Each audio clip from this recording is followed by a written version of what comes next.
السلام علیکم ورحمۃ اللہ وبرکاتہ۔ دجال کا واقعہ۔ حضرت فاطمہ بنت قیس رضی اللہ تعالی عنہ فرماتی ہیں کہ ایک دن میں رسول اللہ صلی اللہ علیہ وسلم کے مؤذن کی یہ آواز الصلاۃ جامعہ سن کر مسجد پہنچی، اور پھر میں نے رسول کریم صلی اللہ علیہ وسلم کے ساتھ نماز پڑھی۔ حضرت صلی اللہ علیہ وسلم نماز سے فارغ ہونے کے بعد ممبر پر تشریف فرما ہوئے۔ اس وقت آپ صلی اللہ علیہ وسلم کے لبوں پر مسکراہٹ کھیل رہی تھی۔ آپ صلی اللہ علیہ وسلم نے فرمایا کہ جس شخص نے جہاں نماز پڑھی ہے وہیں بیٹھا رہے۔ پھر فرمایا کہ کیا تم لوگ جانتے ہو کہ میں نے تمہیں کیوں جمع کیا ہے؟ صحابہ رضی اللہ تعالیٰ علیہم اجمعین نے عرض کیا کہ اللہ اور اس کے رسول صلی اللہ علیہ وسلم ہی بہتر جانتے ہیں۔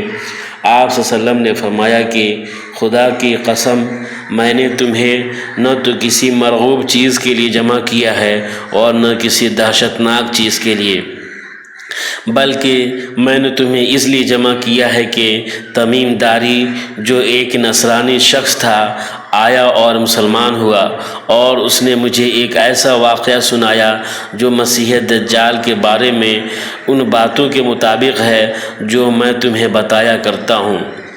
مجھ سے تمیم داری نے بیان کیا کہ وہ ایک دن قبیلہ جذام اور لخم کے 30 آدمیوں کے ساتھ ایک بحری کشتی میں سوار ہو کر روانہ ہوا تو پانی کی موج 1 مہینہ تک کشتی کے سواروں سے کھیلتی رہی، یعنی کشتی مسلسل 1 مہینہ تک بحری موج میں گھری رہی اور اس کے سوار منزل مقصود تک نہ پہنچ سکے، یہاں تک کہ اس موج نے کشتی کو ایک دن غروب آفتاب کے وقت ایک جزیرہ کے قریب پہنچا دیا، اور سارے سوار ان چھوٹی کشتیوں میں جو بڑی کشتی کے ساتھ تھیں بیٹھ کر اس جزیرہ میں پہنچ گئے۔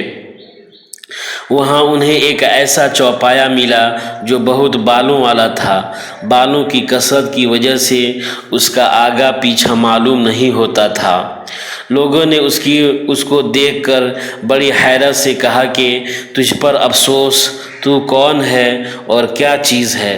اس چوپایا نے جواب دیا کہ میں جاسوس اور خبر رساں ہوں۔ تم لوگ میرے ساتھ اس شخص کے پاس چلو جو دیر میں ہے، کیونکہ اسے تمہاری خبریں سننے کا بہت شوق ہے۔ تمیم داری رضی اللہ تعالیٰ عنہ نے بیان کیا کہ جب اس چوپایا نے ہم سے ایک شخص کا ذکر کیا تو ہمیں بڑا ڈر لگا کہ وہ شخص کہیں انسان کی شکل و صورت میں شیطان نہ ہو۔ بہرحال ہم تیزی کے ساتھ چل پڑے، اور جب دیر میں داخل ہوئے تو کیا دیکھتے ہیں کہ وہاں ایک سب سے بڑے ڈیل ڈول والا اور نہایت خوفناک آدمی موجود ہے۔ اس جیسی شکل و صورت کا آدمی ہم نے اس سے پہلے کبھی نہ دیکھا تھا۔ وہ نہایت مضبوط اس طرح بندھا ہوا تھا کہ اس کے ہاتھ گردن تک اور گھٹنوں کے درمیان سے ٹخنوں تک لوہے کی زنجیر سے جکڑے ہوئے تھے۔ ہم نے کہا کہ تجھ پر افسوس ہے، تو کون ہے اور کیا ہے؟ اس نے جواب دیا کہ جب تم نے مجھ کو پا لیا اور معلوم کر ہی لیا ہے تو میں تم سے اپنے بارے میں کچھ نہیں چھپاؤں گا، لیکن پہلے مجھے اپنے بارے میں بتاؤ کہ تم کون ہو۔ ہمارے لوگوں نے اسے بتایا کہ ہم عرب کے لوگ ہیں، بحری کشتی میں سوار ہوئے تھے کہ سمندری طوفان نے ہمیں 1 مہینہ تک گھیرے رکھا اور ہماری کشتی کو یہاں لا چھوڑا۔ ہم اس جزیرہ پر اتر گئے، یہاں ہمیں ایک بالوں والا چوپایا ملا اور اس نے کہا کہ میں جاسوس ہوں، تم لوگ اس شخص کے پاس جاؤ جو دیر میں موجود ہے۔ چنانچہ ہم بڑی تیزی سے تمہارے پاس چلے آئے۔ اس نے کہا کہ اچھا مجھے یہ بتاؤ کہ بیسان میں کھجوروں کے جو درخت ہیں ان پر پھل آتے ہیں یا نہیں؟ ہم نے کہا کہ ہاں پھل آتے ہیں۔ اس نے کہا کہ جان لو جلد ہی وہ زمانہ آنے والا ہے جب بیسان کے کھجور کے درختوں پر پھل نہیں آئیں گے۔ اس نے کہا کہ اب مجھے بحیرہ تبریہ کے بارے میں بتاؤ کہ آیا اس میں پانی ہے یا نہیں۔ ہم نے کہا کہ اس میں تو بہت پانی ہے۔ اس نے کہا کہ عنقریب اس کا پانی ختم ہو جائے گا۔ پھر اس نے پوچھا کہ مجھے یہ بتاؤ کہ زغر کے چشمہ میں پانی ہے یا نہیں، اور وہاں کے لوگ اس چشمہ کے پانی سے کھیتی باڑی کرتے ہیں؟ ہم نے کہا ہاں، اس چشمہ میں بہت پانی ہے اور وہاں کے لوگ اسی پانی سے کھیتی باڑی کرتے ہیں۔ اس کے بعد اس نے کہا کہ اب مجھے امیوں یعنی اہل عرب کے نبی صلی اللہ علیہ وسلم کے بارے میں بتاؤ، اس نے کیا کیا؟ ہم نے کہا کہ اس نے مکہ چھوڑ دیا ہے اور اب یثرب مدینہ کو ہجرت کر گئے ہیں۔ اس نے پوچھا کہ کیا عرب کے لوگ ان سے لڑے ہیں؟ ہم نے کہا کہ ہاں۔ پھر اس نے پوچھا کہ انہوں نے اہل عرب سے کیا معاملہ کیا؟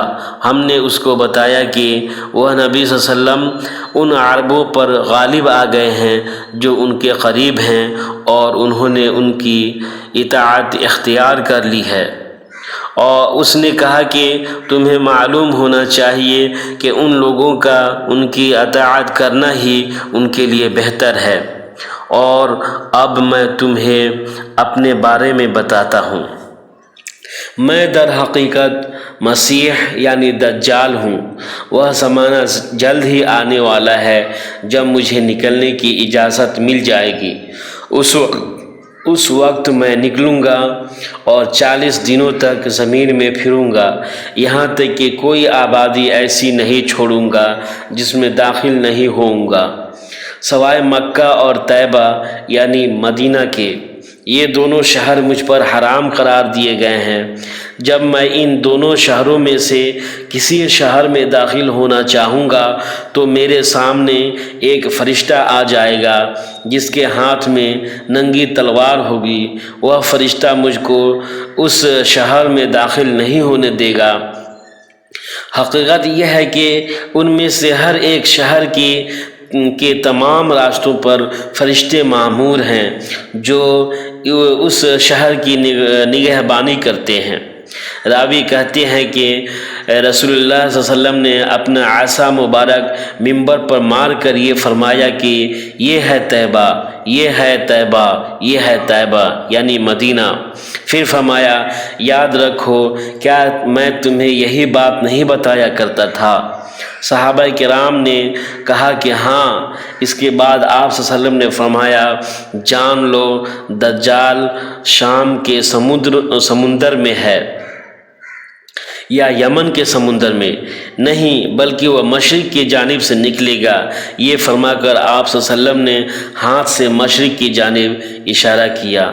صحیح مسلم حدیث نمبر 2942 اور سنن ابو داؤد حدیث نمبر 4352۔ السلام علیکم ورحمۃ اللہ وبرکاتہ۔